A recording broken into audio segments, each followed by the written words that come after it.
Olá, meu nome é Ricardo Guimarães, eu sou casado com a Lili há 44 anos, tenho 4 filhos, 3 netos, alguns adolescentes, trabalho para grandes empresas, vivendo esse mundo maluco, e eu vou aqui contar para vocês o que a gente está compreendendo sobre o mundo, para talvez ajudar você a tomar boas decisões a respeito da educação que você dá para os seus filhos, para a sua carreira, trabalho, enfim, com relação ao futuro de todos nós. Olha isso aqui. Esse desenho, ele significa o que está acontecendo com o mundo. Parece um cardiograma, mas não é um cardiograma. Ele mostra que tem um momento em que as coisas estavam muito paradas, quase mortas, e começa a acelerar, e passa a ter uma animação, uma vida que não tinha antes. Tudo ficou acelerado. Sabe por quê? Por causa da tecnologia de informação e comunicação. Nessa fase, tinha pouca gente no mundo e a tecnologia de informação e comunicação era muito rudimentar e cara. Telefone fixo no lugar, imagina. Demorava muito para as coisas acontecerem. O cenário era estável, quase parado, lento, previsível, controlável, simples. Acontecia uma coisa de cada vez. Nessa fase, criamos instituições com hierarquias poderosas que controlavam o mundo.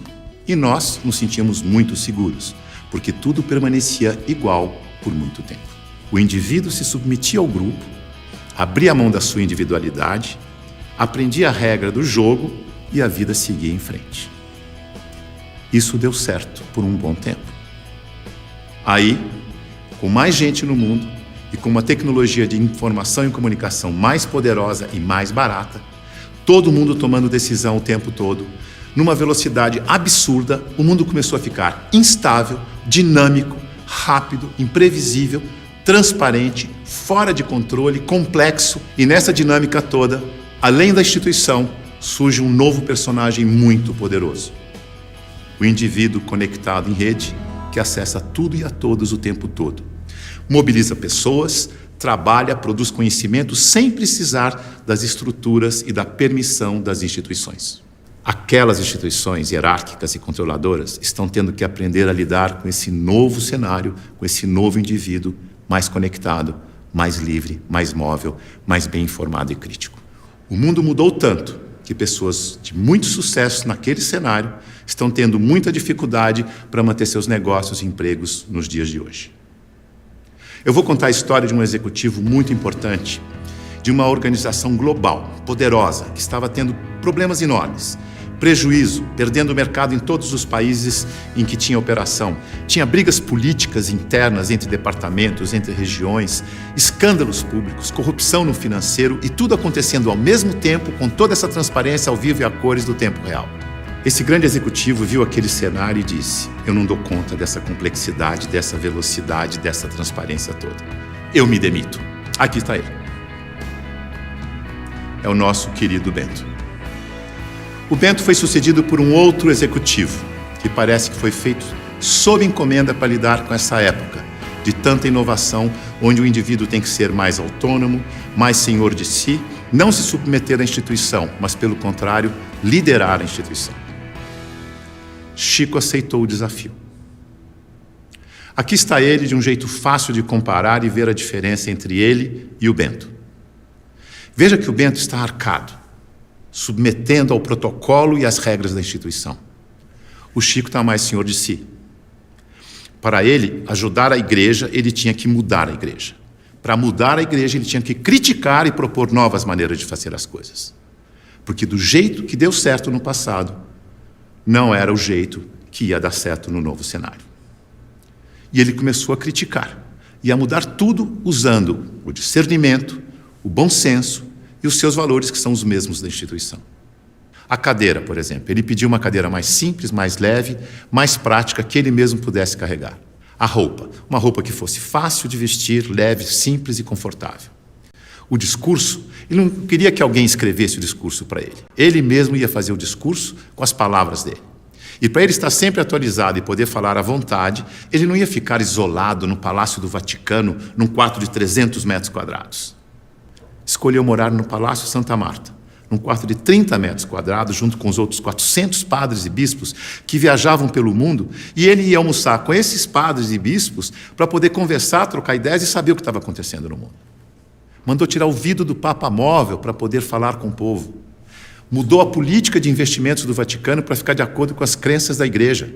Isto é, investir em empresas que prezam os valores cristãos, porque se a política de investimento não estiver de acordo com as crenças da Igreja, como é que ele ia ter credibilidade quando ele fosse vender a fé da sua Igreja?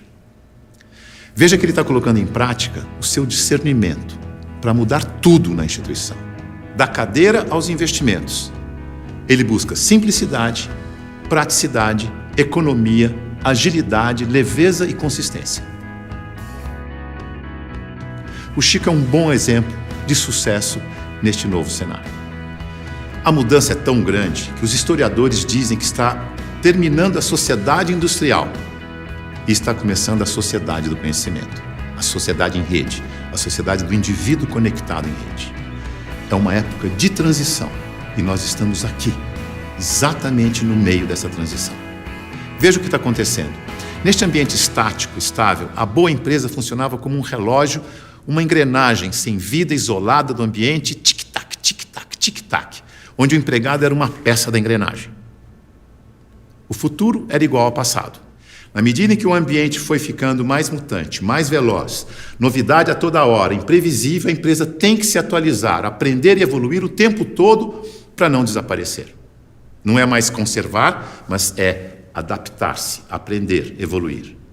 Não pode ser um relógio que se repete eternamente igual, mas um sistema vivo, aberto, interativo, que aprende e evolui sem parar.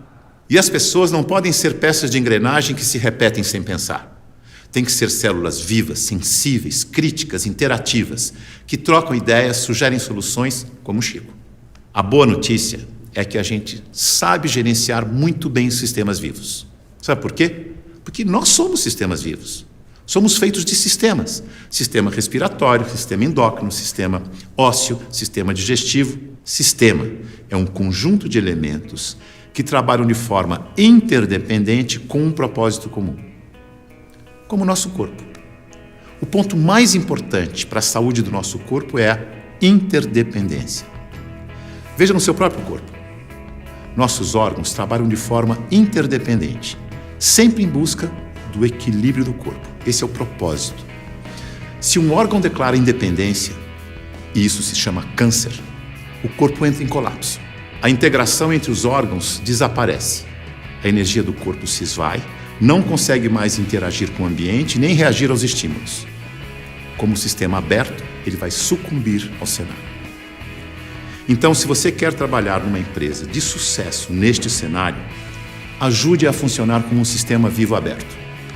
Você sabe, porque você é um sistema vivo aberto. Mas aqui vão algumas dicas para ajudar. Use o seu discernimento, seu bom senso e intuição. Confie em você. Promova a integração e a interação, onde você estiver. Seja sensível a informações relevantes para aperfeiçoar seu trabalho e a empresa. E o mais importante de tudo, reconheça que a realidade é interdependente. E por isso precisa da participação de cada um e de todos para resolver os seus problemas. Lembre-se, a boa gestão da interdependência garante a boa saúde do seu corpo e da corporação. Mais uma dica, não deixe as pessoas confundirem autonomia com independência. Autonomia significa que você tem consciência de que faz parte de um todo maior e por isso você pode falar pelo todo. Por isso pode ocupar cargos de responsabilidade na hierarquia. Independência é quando você não se reconhece como parte do todo e olha só para a sua parte, colocando o todo do sistema em risco de colapso. Independência ou morte deu certo no século passado. Neste século, o certo é interdependência ou morte. Veja a evolução das relações na empresa e no mercado. No começo, a hierarquia era absoluta. Poucos mandavam e todos obedeciam como crianças obedientes. Não tinha concorrente, mas precisava de canal para vender. Depois, a empresa cresce, a hierarquia permanece, mas as áreas passam a ter seus chefes. As crianças ficaram jovens e, como jovens, andam em tribos. Nós versus eles. As áreas competem o tempo todo porque precisam se afirmar como jovens. Essa é a fase da independência ou morte. No mercado, o concorrente aparece e obriga a empresa a olhar para o consumidor. Hoje, a competição continua, mas vai ter que conviver com a cooperação para sobreviver nesse mundo mais veloz e mutante, em que a interdependência fica cada vez mais importante.